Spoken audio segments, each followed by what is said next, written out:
let's just start with a quiet moment, shall we? Spirit of wisdom and understanding, please open our hearts and our minds to your word today. We want to find hope. We want to find guidance in its message. So, welcome. Today we're going to dive deep into the scriptural readings and really try to unlock what they mean for our lives, right here, right now.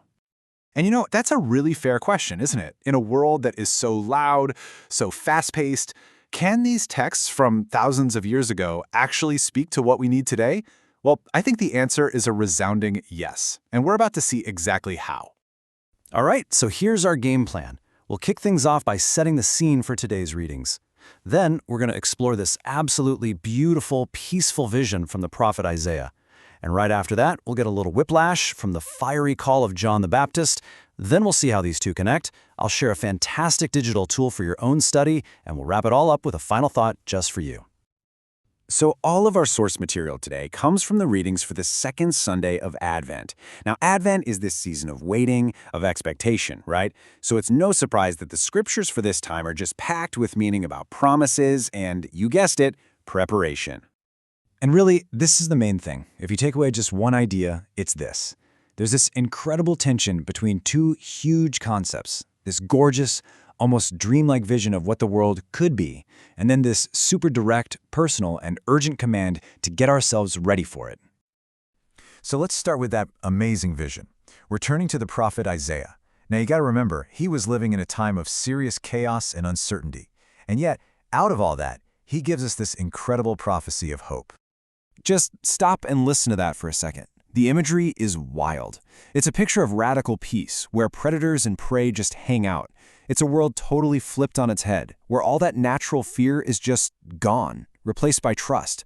It's beautiful and honestly a little hard to even imagine. So where does all this peace come from? Well, this is what's so interesting. Isaiah says it all starts with this one image, a tiny, fresh, green shoot growing out of a dead-looking tree stump. Think about that. It's a powerful symbol of new life coming from a place that looks totally finished. It's a promise that things can be renewed even when all hope seems lost. And this new leader, this shoot, is going to be filled with the Spirit of the Lord. But it's not about power and might in the way we usually think. It's about having a spirit of wisdom, of understanding, of counsel, of strength, of knowledge, and a deep reverence for God. That's the stuff that builds this incredible peace we were just talking about. Okay, so take that beautiful, poetic vision of peace and just hold it in your mind for a second, because we're about to take a hard left turn. We're being dropped into the harsh Judean desert with a very, very different character, John the Baptist. Yeah, the contrast is pretty jarring. And I mean, look at this. It's night and day, right? On one side, you have Isaiah's dream of perfect harmony. And on the other, you've got John the Baptist, a rugged dude wearing camel's hair, eating bugs, and literally screaming, "You brood of vipers," at the religious establishment. We've gone from poetry to this raw, uncomfortable reality. And this is his message. Boom. It is not a gentle suggestion. It's a thunderous command. There are no gray areas here. It is a direct, urgent call for a complete 180, a total change of heart and mind, because something huge is about to go down. John does not pull any punches. He's not talking about some far-off event in the future. He's saying the time to decide is right now. The axe is already there, ready to cut down anything that isn't bearing good fruit. You can just feel the urgency, can't you? So, okay, we have these two powerful but totally different messages. On one hand, this beautiful promise. On the other, this harsh call to prepare. How on earth do these two things fit together? The connection, the missing piece, is in this one phrase, prepare the way. See, John the Baptist is actually quoting Isaiah. He's basically telling everyone that the beautiful vision Isaiah promised, it's coming. But, and this is a big but, it requires us to do something first. We have to clear the path, straighten out the crooked roads in our own lives, in our world, to get ready for it. And the second reading from today, from Paul's letter to the Romans, it kind of gives us the ultimate why. Why do we get both the sweet promise and the tough warning? Paul says it's for our instruction, so that through all these texts, the comforting ones and the ones that challenge us, we might have hope.